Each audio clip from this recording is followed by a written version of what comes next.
एक शाम जब कृष्ण अपने मित्रों के साथ खेलकर लौटते हैं, यशोदा माँ उनकी ओर देखती हैं और महसूस करती हैं कि उनके कानों में कुछ फुसफुसाहट सी हो रही है। वे हर समय कृष्ण के आसपास कुछ रहस्यमयी शक्तियों का अनुभव करती हैं। एक रात उन्हें एक स्वप्न आता है जिसमें एक दिव्य व्यक्तित्व उन्हें चेतावनी देता है कि उनके पुत्र कृष्ण को उनसे दूर ले जाया जा सकता है। माँ यशोदा भयभीत हो उठती हैं और अपने पुत्र को अपनी बाहों में समेट लेती हैं। कृष्ण इस बात को सहजता से लेते हैं और मुस्कुराते हुए अपनी माँ से कहते हैं, माँ तुम क्यों इतनी परेशान हो? लेकिन यशोदा माँ का दिल एक अनजानी आशंका से भरा है।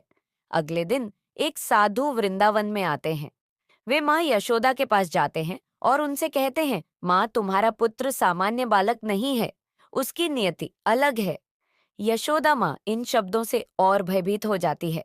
वे साधु से पूछती हैं, क्या मेरा कृष्ण मुझसे दूर हो जाएगा? साधु कुछ क्षण रुककर कहते हैं, यह तुम्हारे प्रेम पर निर्भर करता है, लेकिन एक दिन वह अपना वास्तविक स्वरूप तुम्हारे सामने प्रकट करेगा। यशोदा माँ का मन और बेचैन हो जाता है। वे कृष्ण को नजरों से दूर नहीं होने देती और हर रात उसे सोने से पहले निहारती हैं, मानो कोई अनहोनी होने वाली हो। एक दिन यशोदा माँ को अचानक कृष्ण के मुख में ब्रह्मांड दिखाई देता है। वह दृश्य उनके लिए अकल्पनीय था। उन्होंने अपने बेटे के चेहरे में सितारे, ग्रह और पूरे ब्रह्मांड को देख लिया। यह दृश्य उन्हें एहसास कराता है कि उनका बेटा साधारण नहीं है, वह स्वयं ईश्वर का अवतार है। माँ यशोदा सदमे में है। वह समझती हैं कि जिस कृष्ण को उन्होंने पुत्र के रूप में पाला, वह तो स्वयं सृष्टि का स्वामी है।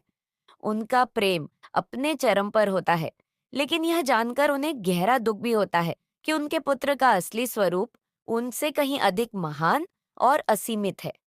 माँ यशोदा कृष्ण से पूछती हैं, तू कौन है कृष्ण?